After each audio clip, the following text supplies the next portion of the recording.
అంతే కదా? So inspiration ఉన్నప్పుడు మీరు ఆ ప్రకారం యాక్ట్ చేయాలి.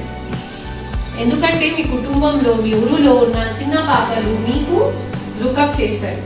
ఆ అక్క ఎలా చేసింది నేను కూడా చేస్తా, ఆ అక్క కేజీబీవీకి వెళ్ళింది నేను కూడా వెళ్తా, ఆ అక్క ఇంజనీర్ అయింది నేను కూడా అవుతా.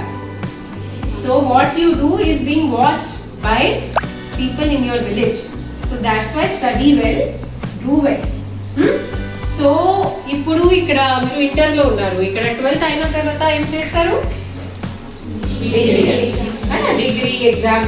దీని తర్వాత డిగ్రీ అయిన తర్వాత జాబ్. ఇంకా ఎంతమంది పీజీ చేస్తారు డిగ్రీ తర్వాత post graduation? Raise your hand అండి. ఎవరు చేయాలి? 1 2 ఓకే. ఎంతమంది జాబ్ చేస్తారు? కొంతమంది. ఇంకా కొంతమంది ఆమె రేజ్ చేయలేదు. ఓకే. మిగతా వాళ్ళు పెళ్ళియా?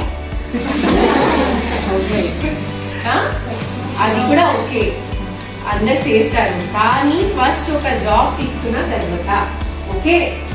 మీరు ఇక్కడ మంచి స్కూల్లో చదువుతున్నారు, గవర్నమెంట్ మీ మీద రెస్పెక్ట్ చేస్తున్నారు. వై? సో దట్ మీరు ఇండిపెండెంట్ గా అయిపోవాలి. ఇండిపెండెంట్ అంటే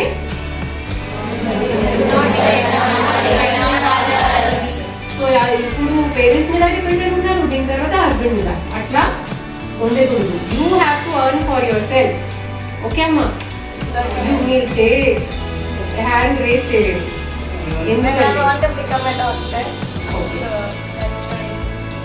doctor is also job.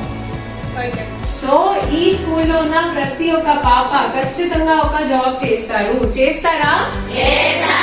Doctor, engineer, lawyer, teacher, మీకు ఏమి ఇష్టం చేయండి. చిన్న జాబ్ పెద్ద జాబ్ ఏమీ లేదు. 10,000 rupees salary, 10 lakh rupees salary, కానీ ఒక జాబ్ మాత్రమే తీసుకోండి.